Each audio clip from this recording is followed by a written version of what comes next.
ఇంతకాలం కూడా ఈ మే మాసము ఈ నెల చివరి ఆదివారం దేవుడు తన సన్నిధిలో మనం నిలబెట్టుకొని సజీవ లెక్కలో మనమందరం కూడా ఆయన స్తుతించడానికి ఆయన ఇచ్చినటువంటి గొప్ప కృపను బట్టి దేవునికి మహిమ కలుగును గాక. హల్లెలూయా.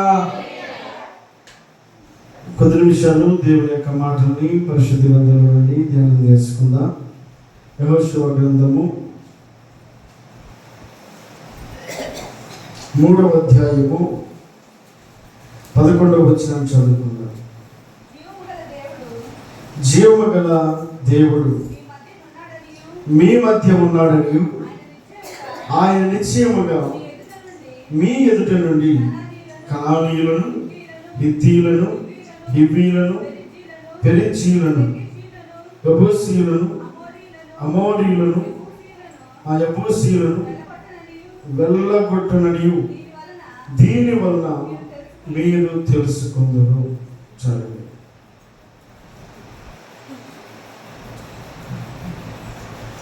ఈ యెహోషువ అనబడేటువంటి భక్తుడు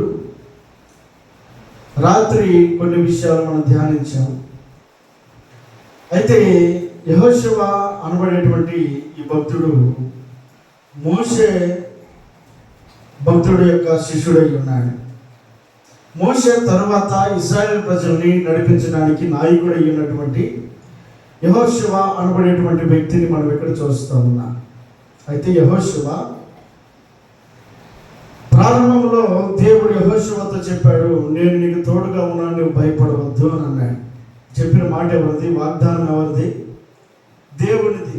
అయితే వాగ్దానం పొందుకున్నాడు, కానీ దేవుడే స్వయాన చెప్పాడు, నీవు భయపడవద్దు, నేను నీకు తోడుగా ఉన్నాను అన్నాడు. తోడుగా ఉంటాను అని చెప్పినటువంటి మాట ప్రకారముగా తన యొక్క ప్రయాణమును కొనసాగించినప్పటికీ తన జీవితంలో యోర్దాను అనబడేటువంటి ఆటంకం ఎదురైంది.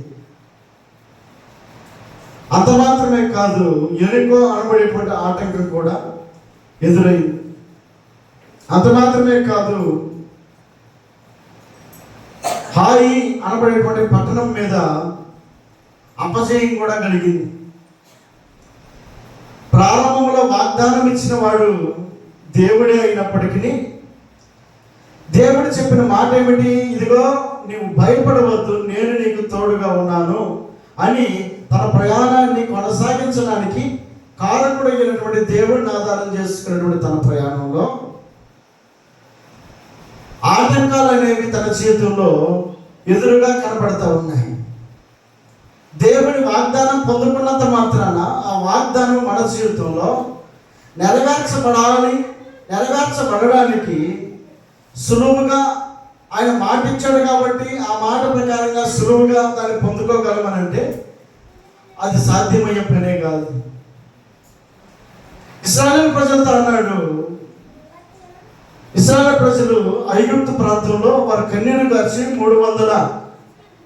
430 సంవత్సరాలు వారు ఐగుప్తులో వారి తరతరాలుగా వారు చేస్తున్నటువంటి ఆ వెట్టి చాకిరీని బట్టి, ఆ పనిని బట్టి వారి పూర్వీకులందరూ కూడా కనుమరుగైపోయారు. రాను నెక్స్ట్ తరమంతా కూడా ఆ ఐగుప్తులోనే మగ్గిపోతూ ఉంది. వారి దేశం అది కాదని తెలుసుకున్న తర్వాత వారు అక్కడ ఒక క్షణం కూడా ఉండడానికి ఇష్టపడక, వారు పెట్టేటువంటి శ్రమను తట్టుకోలేక వారు దేవునికి మొరపెట్టినటువంటి సమయంలో దేవుడు వాగ్దానం చేశాడు. ఏమని? ఇదిగో పాలు తేనెలు ప్రవహించే దేశానికి నేను మిమ్మల్ని నడిపిస్తాను అని సెలవిచ్చాడు. సెలవిచ్చినటువంటి దేవుని యొక్క మాట నెరవేరడానికి వారికి ఎటువంటి ఆటంకము లేకుండానే వారు కానానులోకి ప్రవేశించారా అని అంటే వారికి ఎర్ర సముద్రం ఎదురైంది, వారికి ఆహారపు కొరత ఎదురైంది, శత్రువులు ఎదురయ్యారు. ఆయా రకాలైన పరిస్థితులు వారికి అనేక విధాలుగా వారికి ఆటంకంగానే వారి ప్రయాణం కొనసాగుతూనే వచ్చింది. వాగ్దానం చేసినటువంటి దేవుడు మనకిచ్చిన వాగ్దానాన్ని నెరవేర్చుకోవడానికి సులువుగానే మనకు వాటిని మన చేతుల్లో పెట్టడానికి ఆయన ఇష్టపడ్డాడు. కొన్ని పరీక్షలు, కొన్ని ఆటంకాలు, కొన్ని ప్రతికూలతలు మన మధ్యలో ఆటంకముగా ఉన్నప్పటికీ దేవుణ్ణి ఆధారం చేసుకుని వాటి మీదగా మనం ప్రయాణం చేయాలని దేవుడు ఇష్టపడతా ఉన్నాడు. ఇప్పుడు పిల్లలు ఉన్నారు, పిల్లలు చక్కగా చదువుకోవడానికి మనం ఏం చెప్తాం? నువ్వు 10th క్లాస్ పాస్ అయితే నీకు స్కూటర్ తీసిస్తానో, లేకపోతే సైకిల్ తీసిస్తానో, లేకపోతే ఒక సెల్ ఫోన్ తీసిస్తానో అని చెప్తాం. సెల్ ఫోన్ పొందుకోవడానికి ఆ బిడ్డ చేయాల్సిన పని ఏంటి? నిద్ర లేచింది మొదలుకొని చక్కగా చదువుకొని వారు ఆశించినట్లుగా, తల్లిదండ్రులు కోరుకున్నట్లుగా ఆ ఫలితాలను కనుక వారికి చూపిస్తే వారు చెప్పిన మాట నెరవేర్చబడడానికి ఆ మధ్యకాలంలో అనేక రకాలైనటువంటి ఆటుపోట్లు తప్పక నెగ్గాల్సినటువంటి పరిస్థితి ఉంది. ఊరకనే బహుమానం వస్తుందా? ఊరకనే గిఫ్ట్ వస్తుందా? రాదు. బిడ్డ ఒక పరుగు పందెంలో ఆ గమ్యానికి చేరాలి అని అంటే ఎంతో ప్రయాసపడాలి, ఎంతో కష్టపడాలి, ఎంతో చాకచక్యంగా తన యొక్క పరుగుని కడమట్టుకు దాన్ని కొనసాగించగలిగితేనే ఆశించినటువంటి ఫలితాన్ని పొందుకోగలుగుతారు. ఒక ఉద్యోగం సంపాదించాలంటే ఈరోజు ఇంత సుఖంగా ఉన్నాను అంటే నేను అప్పుడు పడిన కష్టం అంత ఇంత కాదని కొంతమంది వారి యొక్క జీవితంలో ఎదురైనటువంటి విశేషాలను తెలియపరుస్తూ ఉంటారు. ఒక సుఖాన్ని అనుభవించాలి అంటే కష్టం అనేది తప్పక అవసరమైంది. అలాగే యెహోషువతో దేవుడు చెప్పాడు, మోషే కనబడలేదని ఒకవేళ నీవు కంగారు పడుతున్నావేమో, ఇది నేను నీకు తోడుగా ఉన్నా, నువ్వు భయపడద్దని సెలవిచ్చాడు. కాబట్టి ఇక ఎటువంటి భయాలు తన జీవితంలో ఎదురు కాలేదా అని అంటే, భయపడద్దన్న దేవుడు తనకు హామీ ఇచ్చినప్పటికీ తన జీవితంలో భయపడే సందర్భాలు అనేకం కనపడుతూ ఉన్నాయి, ఆటంకాలు అనేకం కనపడుతూ ఉన్నాయి. ఆ ఆటంకాలన్నిటినీ కూడా అధిగమించడానికి దేవుడు తన సహాయం అందించేవాడుగా కనబడుతూ ఉన్నాడు. ఇశ్రాయేలు ప్రజలకు దేవుడు సెలవిచ్చాడు, మిమ్మల్ని పాడుతేనెలు ప్రవహించే దేశానికి నేను నడిపిస్తానన్నాడు. అలాగని ఎర్ర సముద్రం ఎదురొచ్చింది కదా అని చెప్పానని వారి ప్రయాణాన్ని ఆపేసుకుంటే వారు దాన్ని దాటగలిగే వారే కాదు. అప్పుడు వారు ఏం చేశారు? ఎర్ర సముద్రం ఎదురైనప్పుడు దేవుని మీద వారు ఆధారపడడానికి ఇష్టపడ్డారు. దేవుని మీద గురి నిలిపినటువంటి వారైనందున దేవుడు ఆ ఎర్ర సముద్రం ఏం చేశాడు? పాయలుగా చేశాడు. 6 నెలల మీద వారిని నడిపించగలిగాడు. దేవుడికి మహిమ కలుగును గాక. హల్లెలూయా. ఆటంకము కనబడుతుంది కదా అని చెప్పని మన ప్రయాణమును మనం ఆపకూడదు. విశ్వాస జీవితంలో, దేవుని మార్గంలో నడుస్తున్న మన జీవితంలో, భక్తి జీవితంలో కనబడుతూ ఉన్నటువంటి మన జీవితంలో, దేవుని యొక్క మందిరానికి వెళ్తూ ఉన్నటువంటి మన జీవితంలో, వీరు ప్రార్థనకి వెళ్ళేవారు కదా, వీరికి ఎందుకు కలుగుతున్నాయి కష్టాలు, వీరికి ఎందుకు కలుగుతున్నాయి ఇబ్బందులు అనేటువంటి వారి మాటలు మనం వినబడుతున్నప్పటికీ మన భక్తిని మనం ప్రక్కన పెట్టేవారు ఉండకూడదు. దేవునికి స్తోత్రం చెల్లిద్దాం. హల్లెలూయా. ఆటంకాలు ఎదురవుతాయి. వాగ్దానం ఇచ్చిన దేవుడు తన కార్యమును జరిగించడానికి ఆటంకములను మనకు కలిగించి వాటి మధ్యలో కూడా నడిపించినప్పటికీ సహాయం చేసే దేవుని మీద ఆధారపడేటువంటి విషయంలో మనం వెనకడుగు వేస్తే మనం అపజయం తప్ప విజయాన్ని మనం పొందలేము. కాబట్టి యెహోషువతో దేవుడు చెప్పాడు, నువ్వు నిబ్బరము కలిగి ధైర్యంగా ఉండు. అన్న దేవుడు విడిచిపెట్టేవాడు కాదని యెహోషువ తన జీవితంలో తనకు ఎదురుగా ఉన్నటువంటి ఆ ఆటంకము కలిగినటువంటి ఆ సందర్భంలో దేవుడు ఇక్కడ పలుకుతున్నటువంటి మాట ఏమిటి చదువుదాం. 11వ వచనంలో, ఇదిగో జీవము గల దేవుడు ఇదిగో మీ మధ్య ఉన్నాడని ఆయన నిశ్చయముగా మీ ఎదుట నుండి కనానీయులను, హిత్తీయులను, హివ్వీయులను, పెరిజీయులను, గిర్గేషీయులను, అమోరీయులను, యెబూసీయులను వెళ్ళగొట్టవలనని దీని వలన మీరు తెలుసుకుందరు. దీని వలన మీరు తెలుసుకుందరు. ఏం చేస్తే వారు తెలుసుకుంటారు? వారు ఎదురుగా ఉన్నటువంటి ఆటంకం ఎలాంటిది? ఇదిగో ఈ పరిస్థితిని చూసి, ఇదిగో అక్కడ ఉన్నటువంటి కానానులో ఉన్నటువంటి హివ్వీలు, పెరిజీయులు, యెబూసీయులు, హిత్తీయులు వీళ్ళందరినీ కూడా వెళ్ళగొట్టి పాలు తెల్ల ప్రపంచ దేశాన్ని మాకు అనుగ్రహిస్తాడు అనేటువంటి ధైర్యం మీకు కలగడానికి ఇదిగో వాక్యం సెలవిస్తాం. దీని వలన మీరు తెలుసుకోండి. చేసుకుంటారు. మరి ఏం జరిగింది అక్కడ? దీనివల్ల తెలుసుకోవడానికి 10వ వచనంలో, వారితో ఇట్లా నేను సర్వలోక నాథుని నిబంధన మందసము మీకు ముందుగా యోర్దాను దాటబోచున్నది కనుక. వారికి ముందుగా ఉన్నటువంటి ఆటంకమైనటువంటి పరిస్థితి ఏమిటి అంటే, యోర్దాను అనబడేటువంటి నది వారికి అడ్డంగా ఉంది. మోషే కొంతకాలము వారు నడిపించిన తర్వాత, మోషే వారిని కనాను అనబడేటువంటి ప్రాంతానికి నడిపించే క్రమంలో కొంత దూరం వచ్చిన తర్వాత, మోషే తన యొక్క ముగింపును అలాగే తన యొక్క మరణాన్ని యెహోషువ చూసిన తర్వాత, దేవుడు యెహోషువకు బాధ్యతలు అప్పగించిన తర్వాత, ఎక్కడైతే మోషే తన ప్రయాణమును ఆపాడో, ఆ ఆపబడినటువంటి ప్రయాణము మొదలుకొని యెహోషువ తీసుకున్నటువంటి ఆ బాధ్యతను కొనసాగించే క్రమంలో యోర్దాను అనబడేటువంటి ఆటంకము వారికి కళ్ళ ముందుగా కనబడతా ఉందండి. అయితే ఎలాగుంది ఆ యోర్దాను? 14వ వచనంలో, కోతకాలమంతయు యోర్దాను దాటి ఆ గట్లన్నిటి మీద పొర్లి పారును. ఎలాగుందంట అక్కడ యోర్దాను యొక్క పరిస్థితి? ఎలాగుంది?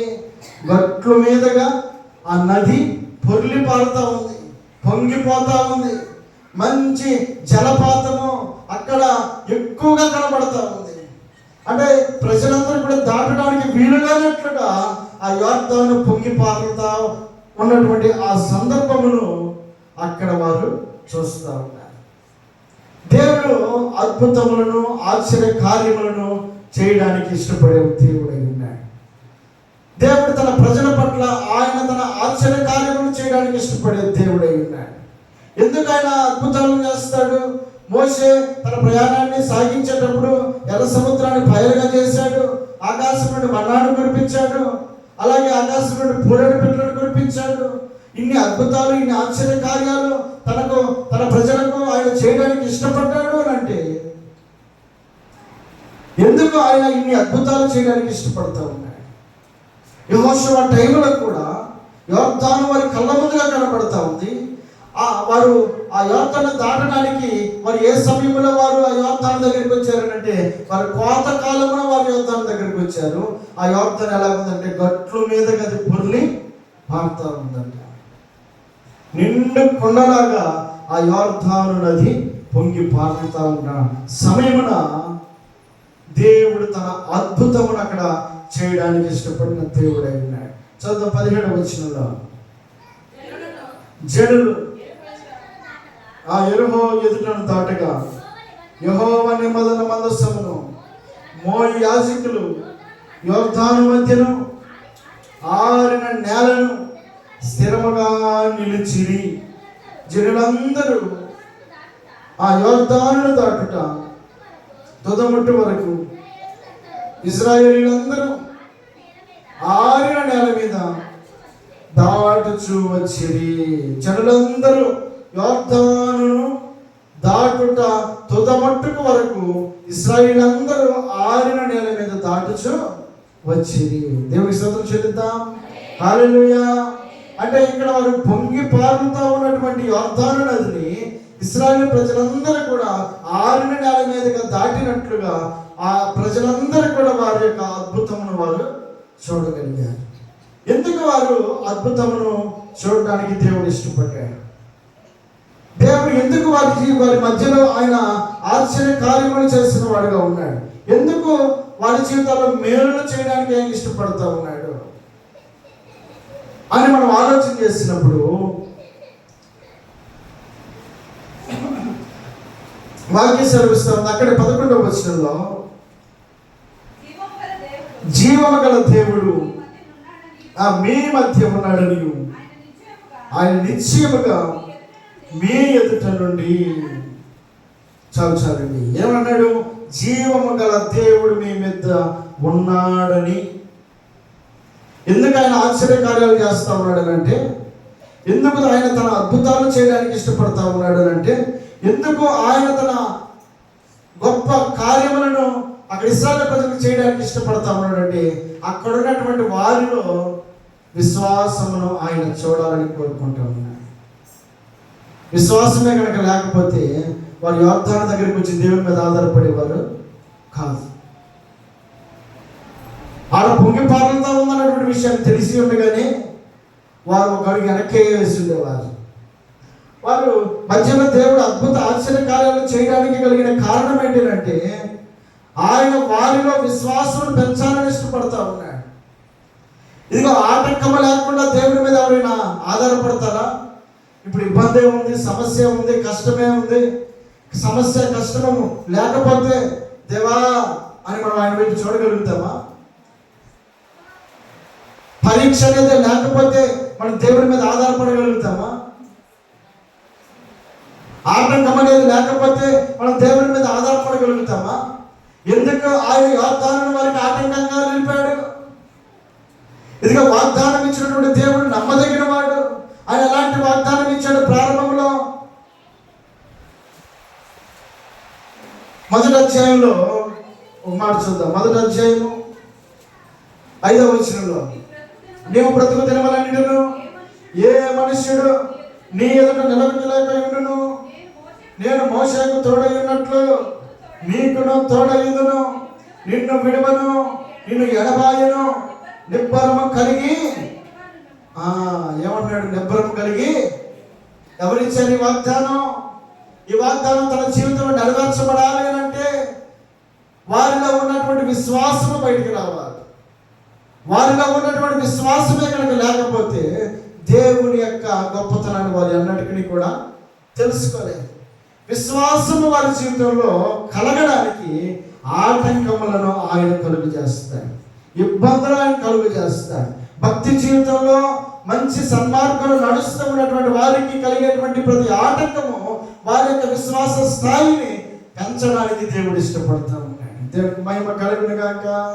హల్లెలూయా. యోబు అనేటువంటి వ్యక్తి తన జీవితంలో అన్నిటినీ పొందుకున్నటువంటి సమయంలో అన్నిటినీ ఒకేసారి తీసేసాడు దేవుడు. దేవుని చూసి గర్వపడ్డాడు. తన దగ్గర అదంతా కూడా కళ్ళ ముందు కనబడడం లేదు. చివరికి తన దగ్గర ఉన్నటువంటి శరీరం కూడా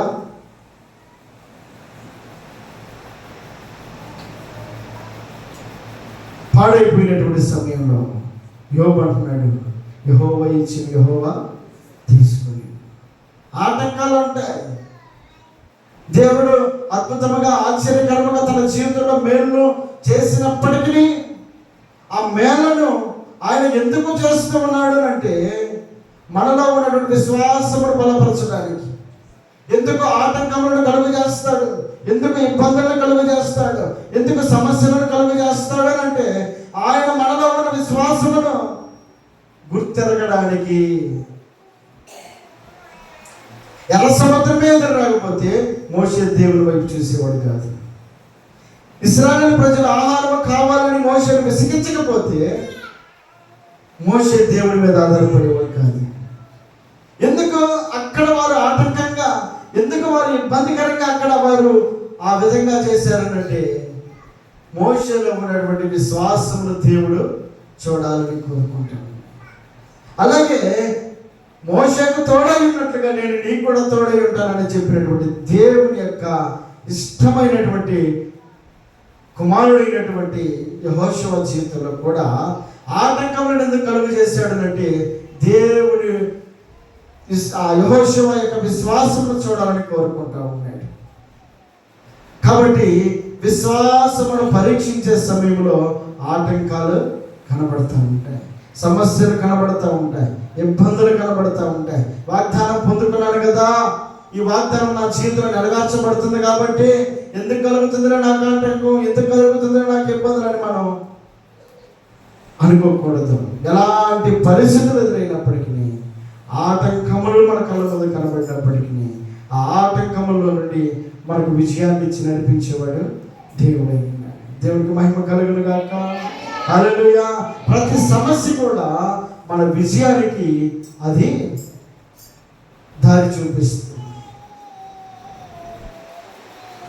కాబట్టి యెహోషువ తన జీవితంలో దేవుని యొక్క వాగ్దానం పొందుకున్న తర్వాత కలిగినటువంటి ఆటంకము తన జీవితంలో అది తన విశ్వాసమును పెంచడానికి దేవుడు ఇష్టపడతా ఉన్నాడు. ఎందుకు దేవుడు అద్భుతములను ఆశ్చర్య కార్యములను యెహోషువ జీవితంలో చేయగలిగాడు అంటే యెహోషువకు ఉన్నటువంటి విశ్వాసమును బట్టి.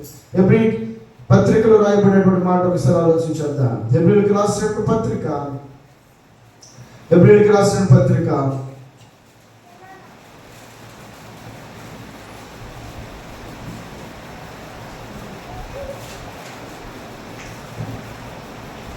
11వ అధ్యాయం 1వ వచనం. ఆ విశ్వాసం అన్నది నిరీక్షింపబడు వాటి యొక్క నిజ స్వరూపములు, అదృశ్యమైనవి ఉన్న వాటిని ఉన్నవనుటకు రుజువునై ఉన్నది. చాలండి. విశ్వాసం అన్నది ఎందుకు మనకు ఆటంకాలు కలుగుతాయంటే మనలో విశ్వాసమును దేవుడు చూడాలని కోరుకుంటా ఉన్నాడు. ఆ విశ్వాసమును చూసే క్రమంలో విశ్వాసం అన్నది ఎలా ఉంటుందట? నిరీక్షింపబడి వాటి యొక్క నిజ స్వరూపమును, అదృశ్యమైనవి ఉన్నవనుటకు రుజువునై ఉన్నది. విశ్వాసం అనేది ఎలా ఉంటుందనంటే నిరీక్షింపబడి వాటి యొక్క నిజ స్వరూపమై నిరీక్షిస్తున్నాం. ఆ నిరీక్షించే దాని యొక్క ఫలితాన్ని మనం ఇక్కడ ముందుగానే చూడడం. ఇదిగో మనం కానాను అనబడేటువంటి ప్రాంతానికి మనం వెళ్ళాలి అనేది వారి యొక్క నిరీక్షణ. వీరేం చేస్తున్నారు? ఇప్పుడు కలుగుతున్న ఆటంకమును బట్టి కానాను మీద వారు ఆశ విడిచిపెట్టిన వారు కాదు. కానాను చూడాలని ఆశ వారు కలిగిన వారే, కానీ కలిగినటువంటి ఆటంకమును బట్టి వారి విశ్వాసమును వారు విడిచిపెట్టలేదు. ఎదురుగా ఉన్న యోర్దానును బట్టి వారి యొక్క విశ్వాసమును విడిచిపెట్టకుండా కలగబోయేటువంటి ఆ యొక్క నిరీక్షణ కొరకు వారు ఎదురు చూస్తున్నట్లుగా మనం చూస్తూ ఉన్నాం. అదృశ్యమైనది ఉన్నవనుటకు రుజువునై ఉన్నది. అదృశ్యమైనవట. అదృశ్యమనంటే దృశ్యమైనవి అంటే కనబడేవి, అదృశ్యమనంటే కనబడనివి. కనబడని వాటిని మనం చూడగలిగేటువంటిదే విశ్వాసమై ఉంది. యోర్దానం వాళ్ళ కళ్ళ ముందే కనపడుతుంది, కానీ కనాను వారికి దూరంగా ఉంది. దూరంగా ఉన్న దాని కొరకు మీరు ఇక్కడ ఏం చేస్తారు తెలుసా? వారి విశ్వాసమును వారు కాపాడుకుంటూ ఉన్నారు. దాన్ని పొందుకోవడానికి వారి యొక్క ప్రయత్నమును కొనసాగిస్తూ ఉన్నారు. అందుకే ఇక్కడ ఒక మాట సెలవిస్తూ ఉన్నాడు 6వ వచనంలో, విశ్వాసము లేకుండా దేవునికి ఇష్టడై ఉండుట అసాధ్యము. దేవుని యొద్దకు వచ్చేవాడు ఆయన ఉన్నాడనియు తన్ను వెతుకు వారికి ఫలము దయచేయబడియు నమ్మవలెను కదా. విశ్వాసమును బట్టి నోవహు అది వరకు చూడని సంగతులను గురించి దేవుని చేత హెచ్చరింపబడి భయభక్తులు గలవాడే తన ఇంటి వారి రక్షణ కొరకు ఒక వాడను సిద్ధము చేసెను. అందువలన అతను లోకము మీద నేర స్థాపన చేసి విశ్వాసమును బట్టి కలుగు నీతికి వారసుడాయను. విశ్వాసము లేకుండా దేవునికి ఇష్టడయ్యుట అసాధ్యం. ప్రతి ఆటంకం మనల్ని ఏం చేస్తుందంటే మనం దేవుని మీద విశ్వాసము కలిగేటట్లుగా నిలుపుతుంది. మనలో విశ్వాసమును పెంచడానికి ఆటంకము కారణం అవుతుంది.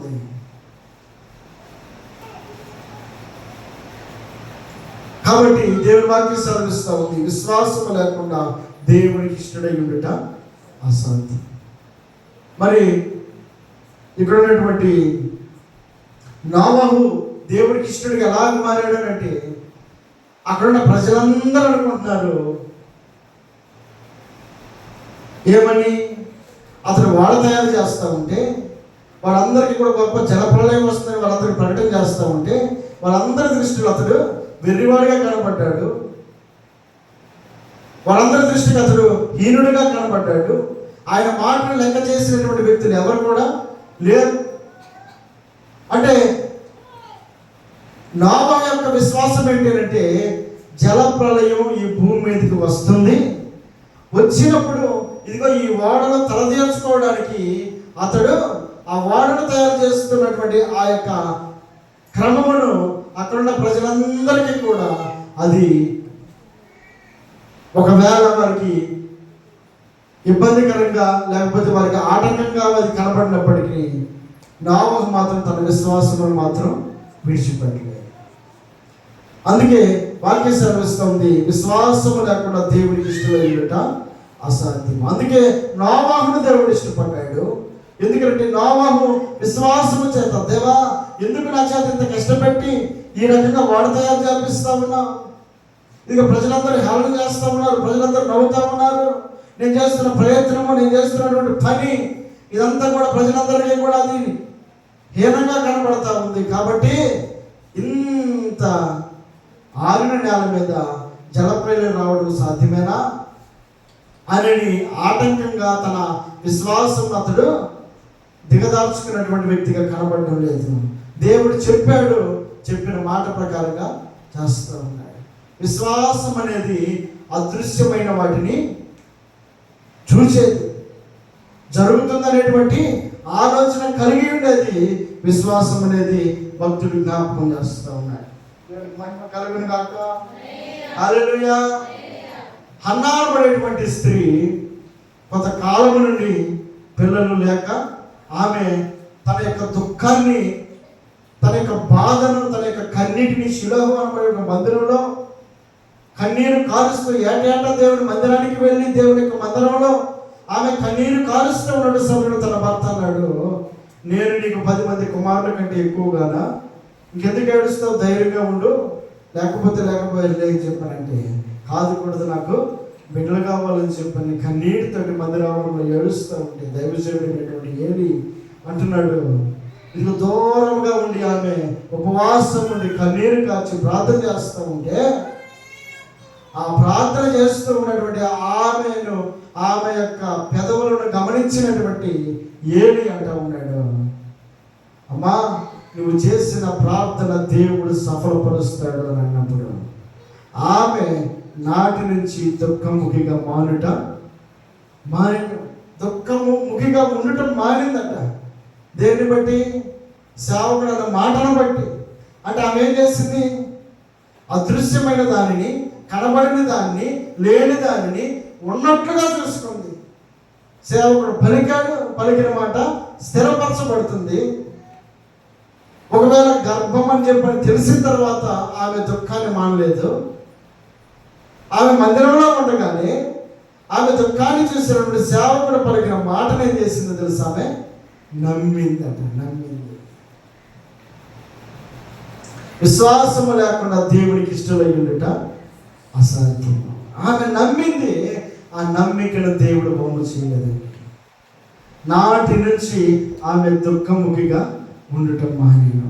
ఏ మాట అయితే వినిందో ఆ విశ్వాసము తన చేతిలో నిలుపుకున్నందున దేవుడు ఆ తరువాత ఆమె గర్భద్వారం తెరిచి ఉన్నాడు. హల్లెలూయా, హల్లెలూయా. కాబట్టి ఆటంకములు మన కళ్ళ ముందు కనబడతాయి. కారణం ఏంటంటే మనలో విశ్వాసమును స్థిరపరచడానికి, మనము దేవుడి మీద ఆధారపడడానికి. యోషువకు యోర్దాను అనబడేటువంటి ఆ నది ఆటంకముగా కనబడినప్పటికీ ఎందుకో దేవుడు ఆ ఆటంకమును తన జీవితంలో నిలిపి ఉన్నాడు అని అంటే కారణం ఏంటంటే యెహోషువలో దేవుడు తన విశ్వాసమును చూడాలని కోరుకుంటూ ఉన్నాడు.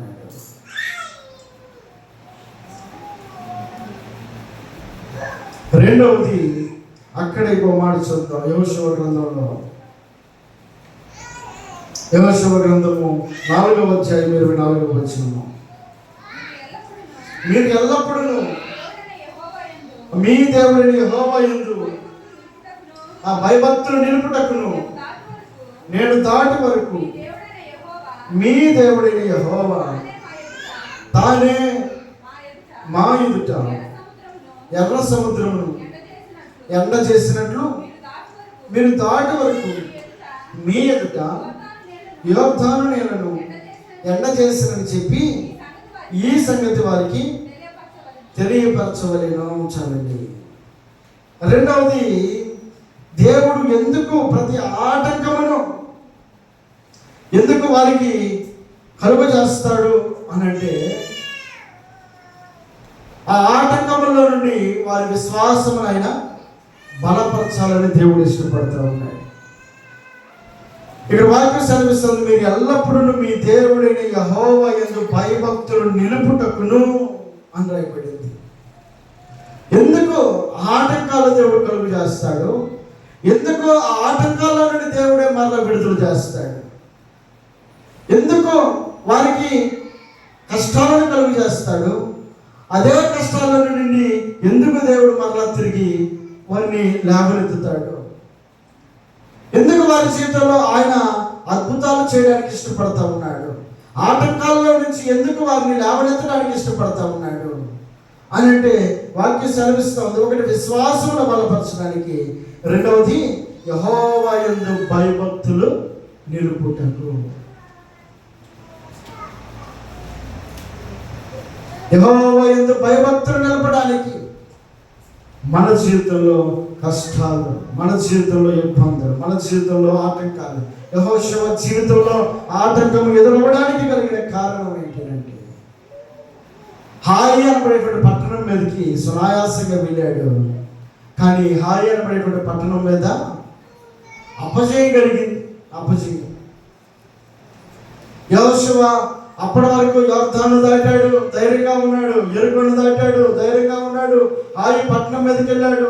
అంత మాత్రమే కాదు, దానికంటే ముందుగా అనేక మంది గొప్ప సైనికులతోటి అతను పోరాడినప్పుడు అన్నిటి మీద విజయాన్ని పొందుకొని హాయి అనబడేటువంటి కొన్ని 300 చిల్లర మనుషుల మధ్యలో ఈ లక్షల మంది ఉన్నటువంటి వీరు ఓడిపోవడానికి, ఈ అవమానమును తట్టుకోలేక యెహోషువ చేసిన పని ఏంటంటే అతడు కన్నీరు గార్చి ప్రార్థన చేస్తూ ఉన్నాడు. దేవునికి స్తోత్రం చెల్లిద్దాం.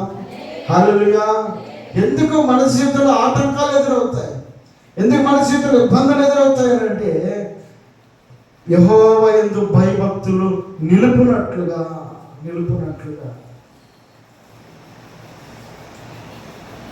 భయభక్తులు కలిగినటువంటి వారంగా ఉండటకు, ఆయన మీద గురి కలిగిన వారుగా ఉండటకు, ఆయన మీద భయం కలిగినటువంటి వారుగా ఉండటకు, ప్రతి ఆటంకమును కూడా ఆయన కలుగజేసి ఆ ఆటంకముల నుంచి లేవనెత్తుటకు కారణం ఏంటి అంటే ఆయన యందు మనం భయభక్తులు నిలపాలని. మరి ఆయన యందు భయభక్తులు నిలిపేటువంటి వారు ఎలా ఉంటారు? దేవుని యందు భయం ఉంది, దేవుని యందు నాకు భక్తి ఉంది అనేటువంటి వారి జీవితంలో ఎలాంటి గుణాలు ఉంటాయి ఒకసారి చూద్దాం. ఎలాంటి గుణాలు అంటే ఆదికాండం 42వ అధ్యాయము, ఆదికాండం 42వ అధ్యాయము 18వ వచనం. 3వ దినమున యోసేపు వారిని చూచి, నేను దేవునికి భయపడేవాడును, మీరు బ్రతుకున్నట్లు దీనిని చేయుడి. చలండి. ఈ యోసేపు అనబడేటువంటి వ్యక్తి భక్తుడే, కానీ ఎవరికి భయపడుతున్నాడు? దేవునికి భయపడతా ఉన్నాడు. వాక్యం ఏమని సెలవిస్తూ ఉంది? ఇదిగో నేను దేవునికి భయపడేవాడను అని అంటా ఉన్నాడు. మరి దేవునికి భయపడేటువంటి ఈ వ్యక్తి తన గుణాన్ని ఎలా కలిగి ఉన్నాడు చూద్దాం. దేవునికి భయపడేవాడు అంటే నేను భయపడేవాడని చెప్పినంత మాత్రాన నా గుణాలు, నా లక్షణాలు, నా మాటలు, నా క్రియలు అవి మీ కళ్ళకు కనబడుతూ ఉన్నప్పుడు నేను భయం కలిగిన వాడును, భక్తి కలిగిన వాడును మీరు గుర్తెరగలుగుతారు. యోసేపు చెప్పినంత మాత్రాన యోసేపు భయం కలిగిన వాడిని మనం ఎలా కనుక్కోవాలి? యోసేపు అంటున్నాడు నేను భయం కలిగిన వాడును, యెహోవాను బట్టి నేను భయం కలిగిన వాడిని అంటున్నాడు.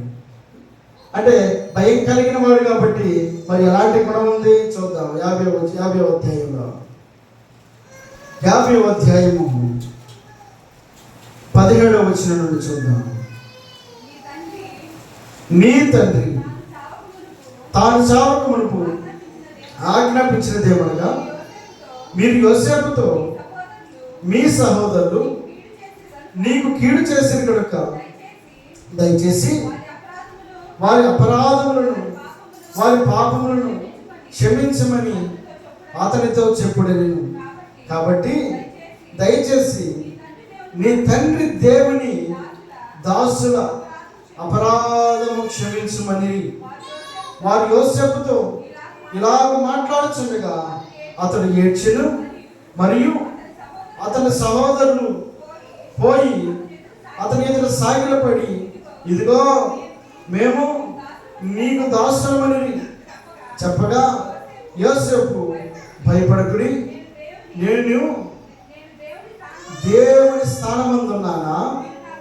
మీరు నాకు కీడు చేయని ఉద్దేశించరు కానీ నేటి దినమున జరిగినట్లు అనగా బహు ప్రజలు బ్రతికించినట్లుగా అది మేలుకే దేవుడు ఉద్దేశించెను.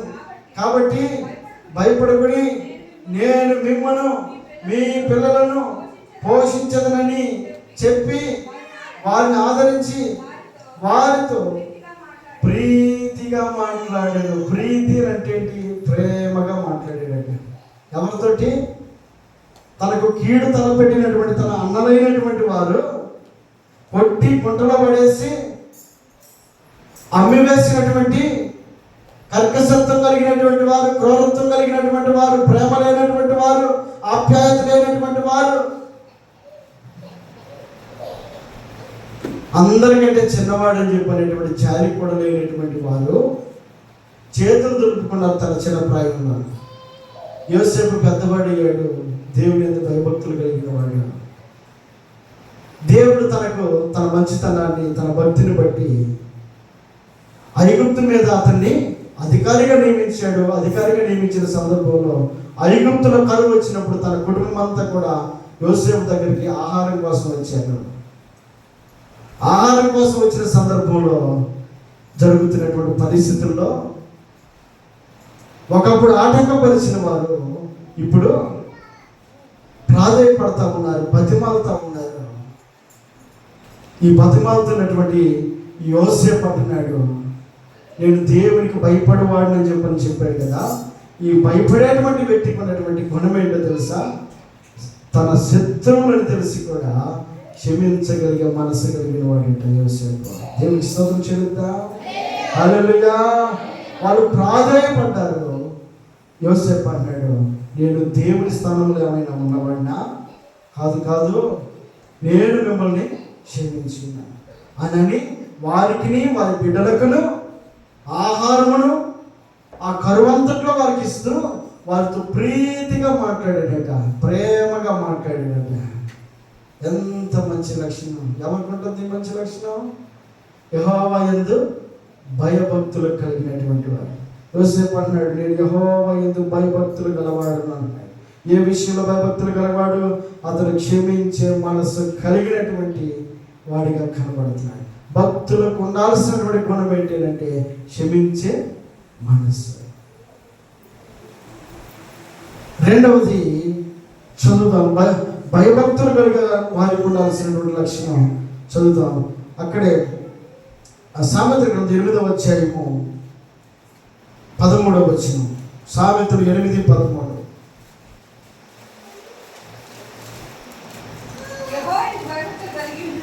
యెహోవా యందు భయభక్తులు కలిగి ఉండుట చెడుతనమును అసహించుకొనుటయే. చాలండి. ఏమని సెలవిస్తాం? యెహోవా యందు భయభక్తులు కలిగి ఉండుట చెడుతనమును అసహించుకొనుటయే. రెండవది, భయభక్తులు కలిగినటువంటి వ్యక్తికి ఉండాల్సిన రెండవ లక్షణం ఏంటంటే, మొదటిది క్షమించే మనసు, రెండవది వాక్యం సెలవిస్తుంది ఏమని? భయభక్తులు నిలిపినటువంటి వ్యక్తికి చెడుతనాన్ని అసహించుకునేటువంటి గుణం ఉండాలి. చెడుతనాన్ని అసహించుకునే గుణం. చెడుతనాన్ని అసహించుకోవడం అంటే పరిశుద్ధంగా జీవించడమే, పరిశుద్ధత కలిగి ఉండటమే, పవిత్రత కలిగి ఉండటమే. పవిత్రత కలిగి ఉన్నామని అంటే చెడుతనాన్ని ఏం చేసాం? బయటికి నెట్టేసాం. యెహోవా యందు భయభక్తులు కలిగి ఉండుట చెడుతనమును అసహించుకొనుటే. నేను భయభక్తులు కలిగిన వాడిని అని చెప్పుకుంటున్నానంటే చెడుతనాన్ని ఏం చేయాలి? పక్కన పెడితే భయభక్తులు మన జీవితంలో కనబడతాయి. కాబట్టి వాక్యం సెలవిస్తూ ఉంది. చెడుతనం అసహించుకునే విషయంలో మన పవిత్రతను మనం కాపాడుకునే వారమై ఉండాలి. అందుకే మొదటి పేతురు రాసిన పత్రికలో ఒక మాట అంటాడు పవిత్రతను గురించి. మొదటి పేతురు రాసిన పత్రిక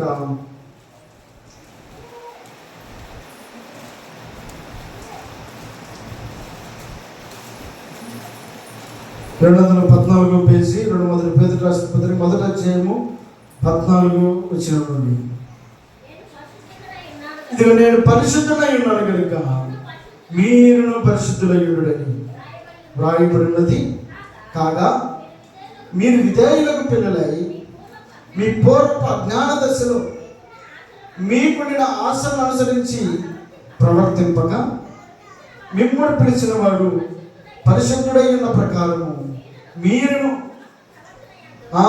ఏ విషయాల్లో సమస్త ప్రవర్తన యందు, మన మాట కావచ్చు, మన క్రియలు కావచ్చు, మన నడవడిక కావచ్చు, అన్ని విషయాల్లో కూడా సమస్త ప్రవర్తన యందు అదే పరిశుద్ధులై ఉండాలి. పరిశుద్ధులై ఉండాలి. యెహోవా యందు భయభక్తులు గలవాడు చెడుతనమును అసహించుకున్నటయే.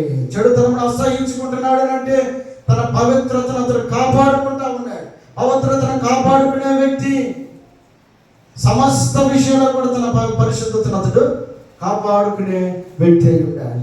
కాబట్టి ఈ దేవుని వాక్యం సెలవిస్తూ ఉంది, యెహోవా యందు భయభక్తులు కలిగి ఉన్నాము అంటే ఒకటి క్షమించే మనసు ఉండాలి, రెండోది పవిత్రతను కాపాడుకునేటువంటి వ్యక్తులమై ఉండాలి. మూడవది ఒక మాట చూద్దాం. అక్కడే నెహెమ్యా గ్రంథము 5వ అధ్యాయము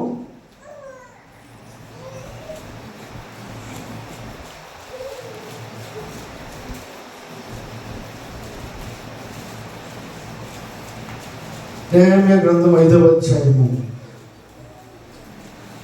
15వ వచనం చూద్దాం. అయితే నాకు ముందుగా ఉండిన అధికారులు జనుల యొద్ద ఉండి ఆహారమును ద్రాక్షారసమును 40 తులముల వెండిని తీసుకొనొచ్చు వచ్చిరి. వారి పనివారు సహా జనుల మీద భారం మోపుచూ వచ్చింది.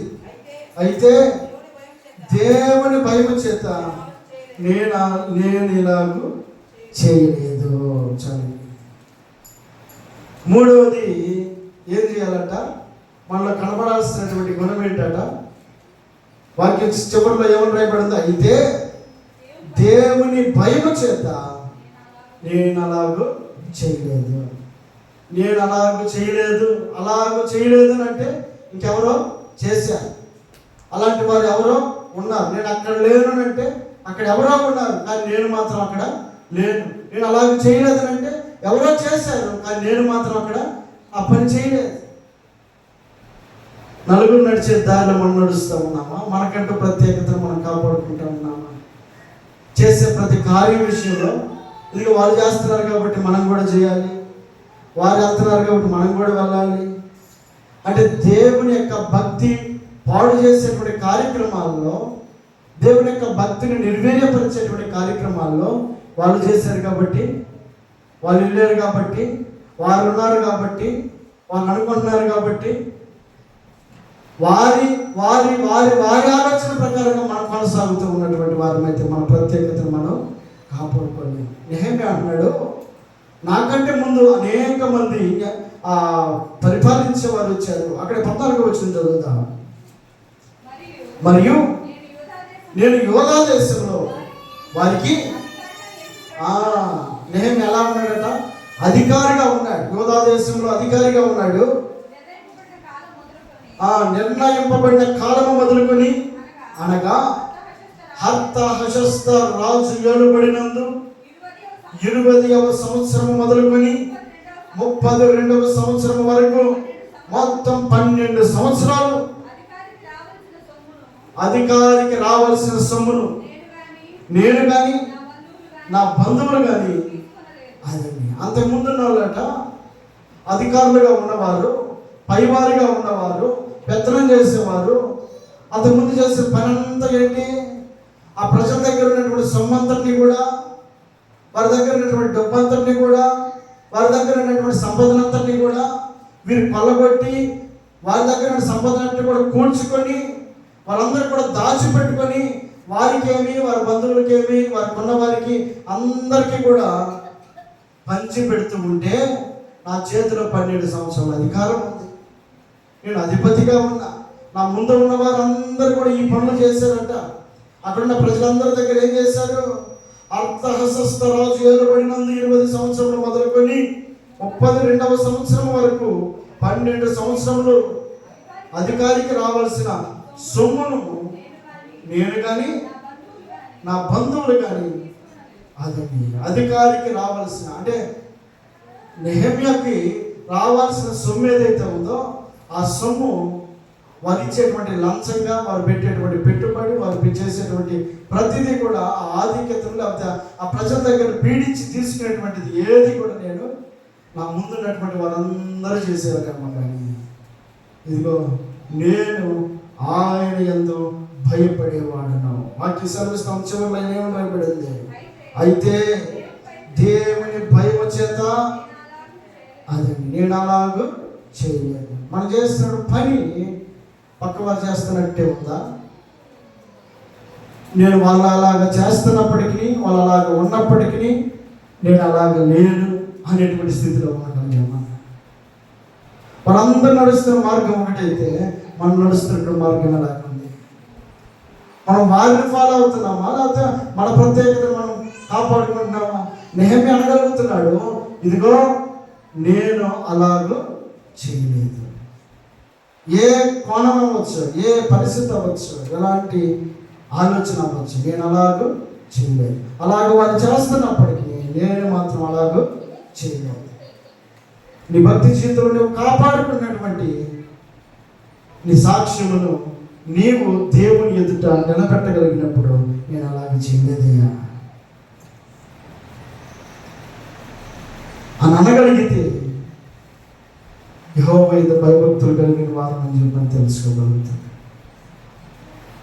నెహెమ్యా యెహోవా యందు భయభక్తులు కలిగిన వాడిని ఎలా తెలుసుకోవాలంటే నేను అలాగూ చేయలేదు. తెలియని వారు చేశారు, కానీ నేను అలాగ మాత్రం చేయలేదు. కారణం ఏంటంటే నేను దేవుణ్ణి ఎరిగి ఉన్నాను. నేను దేవుని భయం చేత అలాగ చేయలేదని అంటున్నాడు. దేవుని భయం ఎక్కడదట? తను చేసే పనుల్లో ఉంది, తను మాట్లాడే మాటల్లో ఉంది, తను నడిచే నడవడికలో ఉంది. ప్రతి విషయంలో కూడా నేను అలాగ చేయలేదు. ఈ మధ్యాహ్న కాల సమయంలో దేవుడు జ్ఞాపకం చేస్తున్నాడు. యెహోషువ తన జీవితంలో ఎదురైనటువంటి ప్రతి ఆటంకమును దేవుడు ఎందుకు ఆ ఆటంకములను తన జీవితంలో నిలిపాడంటే విశ్వాసంలో బలపరచడానికి. రెండవది, ఎందుకు ఆటంకములను దేవుడు కలుగు చేశాడంటే యెహోవా యందు భయభక్తులు నిలపడానికి. భయభక్తులు నిలిపేటువంటి వారికి ఉండాల్సిన గుణాలు ఏంటంటే, ఒకటి ఏముండాలి? ఒకటి భక్తిని కాపాడుకునే విషయంలో ఒకటి క్షమించే మనసు ఉండాలి. రెండవది చెడుతనాన్ని అసహించుకునేటువంటి వ్యక్తులమై ఉండాలి. మూడవది నేను అలాగూ చేయలేదు అనేటువంటి వ్యక్తులమై ఉండగలిగినప్పుడు ఆయన యందు భయభక్తులు నిలుపుటకు మనం అర్హులమై ఉన్నాం. ఈ మాటలు దేవుడు దీవించి ఆశీర్వదించును గాక. అందరూ